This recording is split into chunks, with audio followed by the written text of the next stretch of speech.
Ура гэж байгаа мэдлэлт юм ээ те. За өөрийгөө танилцуулъя даа. Хас суурийн гав гэдэг. Тэ хуучин нэг Орос сургууль байсан шүү дээ. Дээр үед одоо та нарын хэдэн он юм те 91 оноос өмнө гэсэн үг. Тэр үед энэ сургууль би бас сурдаг байсан. Өнөөдөр ямар өдөр вүлээ? За тийм. За ах нь шадар сайдын алба ашдаг. Тэгээ одоо миний ажлын нэг хэсэг бол одоо нэг гамшигаас хамгаалах. За энэ дотор нэг онцгой байдал, одоо улаан загалмаа гэдэг олон асуудлууд нэг дор төлөвлөсөн байдаг. Өнөөдөр сүмөрөө уулзж байгаа шалтгаан юу гэхээр өнөөдөр бас дохоогоор сүмөрөө гамшигын эрсдэл байгаа гэдгийг бас нөгөө ямар эрсдэл байж болох уу, гамшигын эрсдэлтэй үед ямар харамжаа авах уу гэдээ бас энийг сануулдаг, сургалт явуулдаг юм өдөр байна. Тэгээ улс орон даяар одоо энэ гамшигын дохоо дуурдаг байгаа. Хэдэн удаа дуурдаг вэ? Сургалтын цус хүүхд юм шиг байна тий. Тэгээ эхний удаа дуурахтны яадаг вүлээ? За тэг ширээн доогоор яах нь тий. Энэ газар хөдлөлийн талаар мэдээлэл түүхт байгаа юу? Мэдлэгтэй. За гараа өргөч. 1 2 3 4 5 6 7 8 шахуу байна. Манай Баянгол дүүргийн хүүхдүүдэд чинь их нөгөө ахлахын ангийн хүүхдүүдийг 116 дахь анги дээр сургалтанд хамруулж байгаа. Ер нь одоо бол шинэ одоо Монгол улсад бүртгэж байгаа одоо өдөр болгон биднэрт ямар нэгэн байдлаар гамшигын тохиолдол бүртгэдэг. Одоо Монгол улсад за газар хөдлөлт хөө оон хээрийн төмөрч гэдэг юм уу, засан шуурч гэдэг юм уу. За тэр нөгөө мэдээлүүд нь өдөр болгон тохиолдол одоо над нөгөө утсаар ирдэг байхгүй юу? За ер нь сард бол хамгийн багадаа 5-аас за нэг 10 дотор бол яг газар хөдлөлтийн мэдээлэл сар болгон жишээл ирдэг. За одоо хамгийн их ирдэг одоо байршил нь хаана гэдэг вэ? Хөвсгөлөөс их ирдэг. Тэгээ дунджаар 3.5-аас 4.5-ын хооронд жишээл хөвсгөлийн тэр хэсгээс бол за сүүлийн 2 сарын хугацаанд одоо надад ингээ гамшигын ингээ тохиолдлууд ингээ утсаар мэдээлүүд ирэхэд бол хөвсгөлөөс одоо жишээл газар хөдлөлт бол их болж байна. Өнөөдөр бүртгэлээ гэл одоо ингээл өдөр болгон яг нэг салбарын одоо маань салбарын хариуцж байгаа асуудал болохоор ирдэг гэсэн үг. Өнөөдөр нөгөө бэлтгэл сургалтыг хийсний дараа та бүхэнд одоо энэ цүнхнүүд бэлдсэн байгаа. Тэгээ энэ гамшигын тохиолдол одоо цүнхэнд одоо тухайлбал одоо юу байх ёстой вэ гэдэг энэ дотор нэг заасан байна. Уус, хүнс, одоо атаасан хүнс, одоо бэйли, борооны цуу. За энэ үндэсний бол хүн 3 хоног ямар нэгэн байдлаар нэг үсэхгүй занхахгүй шаардлагатай одоо яг нөгөө emergency гэсэн үг л дээ. Бэлэн байдлын цүнх гэсэн үг. Одоо гамшиг болвол за одоо газар хөдлөлт яг болвол яах вэ? Нөгөө хамгийн гол асуудал сандрахгүй байх ёстой. Дээрэс нь энэ маань одоо гэмтэхгүй байх ёстой. Энэ маань гэмтвэл та ямар ч нөгөө үйл хөдлөл хийж чадахгүй, зөв шийдвэр гаргаж чадахгүй.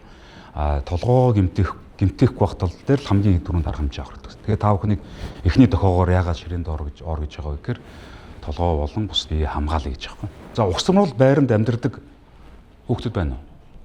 За 5 6 тийм. За би бол одоо манай 61 дугаар байр бас угсрал байр байдیں۔ Одоо бидний жоохон бахт юу заагдсан бэхээр угсрал байрны 0 болон одоо байны өрөө хамгийн аюул багтаа гэж заадаг гэсэн. Газар хөдлөлтийн үед. Одоо энэ бол одоо ширээн доогуур орох. За эсвэл одоо бүр ингээд амжихангүй байвал одоо хаалгаа ядч ингээд онгоолгоод тэр завсар дээр байвал харьцангуй нүд дээрээс нурж орчиж байгаа юм дээр харьцангуй гэмтэл бага авдаг байх жишээ нэ тий. За цонхноос айл болох гол байх хэрэгтэй. Тэгээ нөгөө унжсан дүүжлэстэй байгаанаас зай байх хэрэгтэй. Ер нь тэр яг хуулиараа гамшигын эрсдлийг хамгаалах үүднээс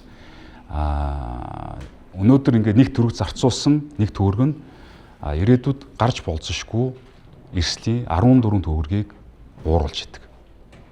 Одоо ирээдүйд гарч болох зардал 14 төгрөгийг өнөөдөр нэг төгрөг зарцуулахад тэр гамшиг буюу тэр эрсдлийг одоо хамгаалах урьдчилан сэргийлэх боломжтой байдаг гэж үздэг.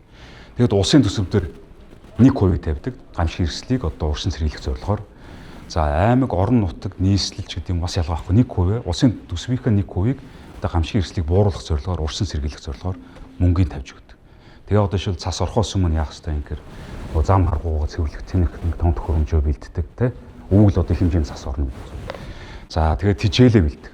За одоо өнөөдөр ингээ хавар болохоор яадаг гэхээр манай улсад хамгийн их гардаг гамшигын үзэл юу гэдгээр оон хээрийн төмөр гэдэг.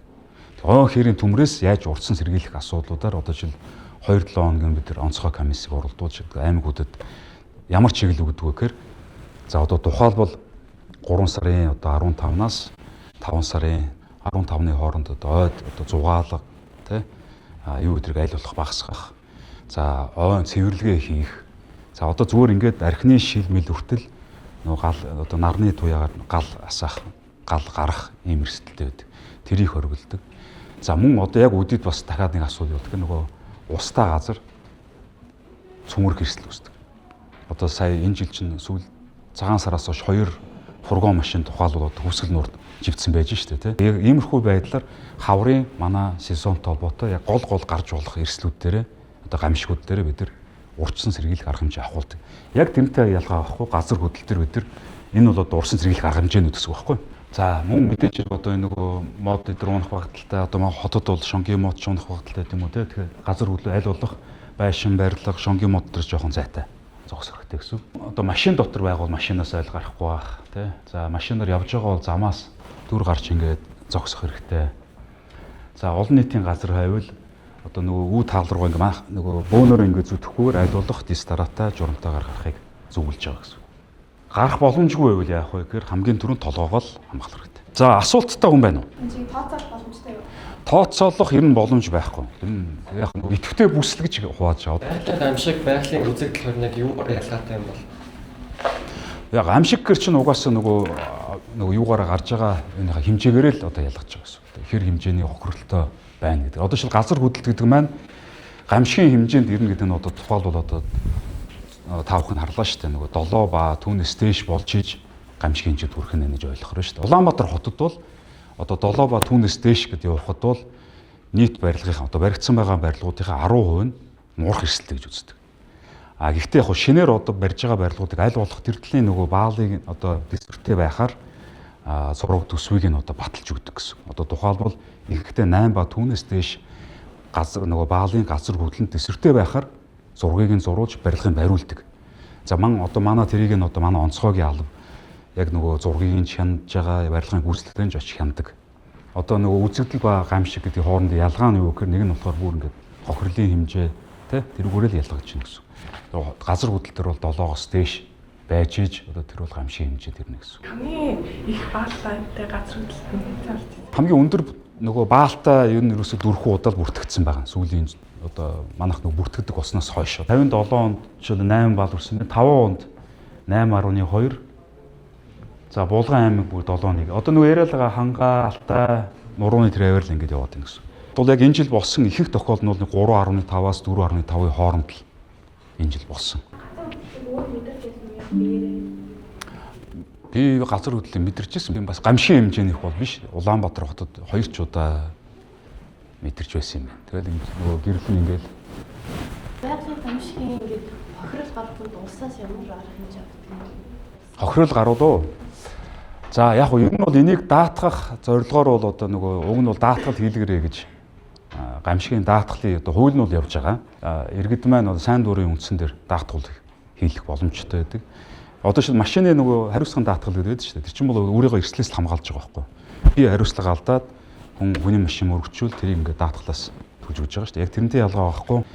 За манад бол улсын төрийн одоо ажиллагааны буруутай үйлдэлээс тухайлбал одоо гамшигын асуудал үүсвэл одоо тэр бол 2 жилийн өмнө нөгөө Дүнжин гаруун тэнд нэг юу дэлбэрсэн шүү дээ. Тэрэн дээр юу тогтоогдсон бэ гэхээр нөгөө стандарт бус машинд тэр газыг тэрүүлж явсан байгаа. Газыг. Тэр стандарт бус машинд зөвшөөрөл олгоцсон байгаа төр. Тэгэхээр нөгөө тэр чи одоо төрийн буруутай үйл ажиллагаа болчихж байгаа байхгүй. Тэгээ тэрнээс болоод тэр дэлбэрэлтээс хохирсон иргэдийн одоо жишээ тэр байрыг нь нураагаад шинэ байр бариад тэр байруудын буцаагаад иргэд нь үнгүй өгөх арга хэмжээ тухайл одоо төр аваад явж байна гэсэн. А энэ хугацаанд тэр хохирогч иргэдийн түрээсийн байрны зарлыг мөн ялгаа авахгүй төрдөл явж байгаа. Зуудын эрсдлэр одоо зууд буюу одоо үүл ингээд малаа алдаад малаа хайж явж байгаад нөгөө малчид маань амь насаа алдвал тэр малчдад тодорхой хэмжээний бас одоо ингээд нөхөн төлбөр өгөх байдлаар сая бас тийм хууль батлагдсан байна. За яг нөгөө ажил үүргээ гүйцэтгэж хагаад одоо манай албан хаагч нар одоо амь насаа алдвал бас тодорхой хэмжээний бас ингээд хуультай байдаг. Гэх мэтлэн байгаа. Энэ нь урьдчилж мэдэх ер нь боломж байхгүй дээ. Байсан болвол бид нар одоо сургалт хийх шаардлагагүй байхгүй. За одоо ингээд дараа 7 хоногийн тэд өдөр газар хөдлөгч шүү гэдэг юм бол бүгд л яваад байна шүү дээ. Тэгээ уурчлан сэргийлэх боломж бол байхгүй.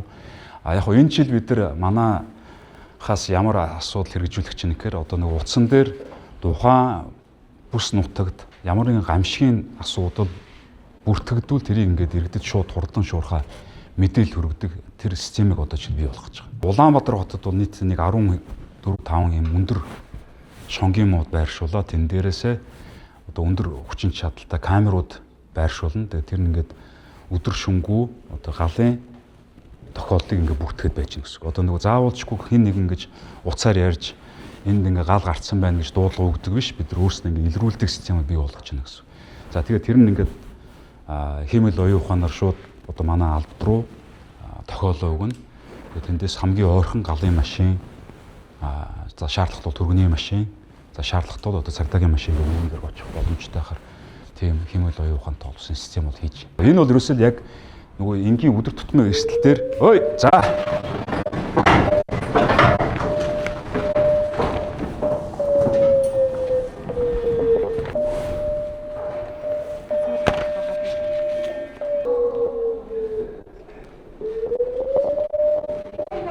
хоёр дахь нь. За. Анги дарахи. За урд гараа. За. За. За.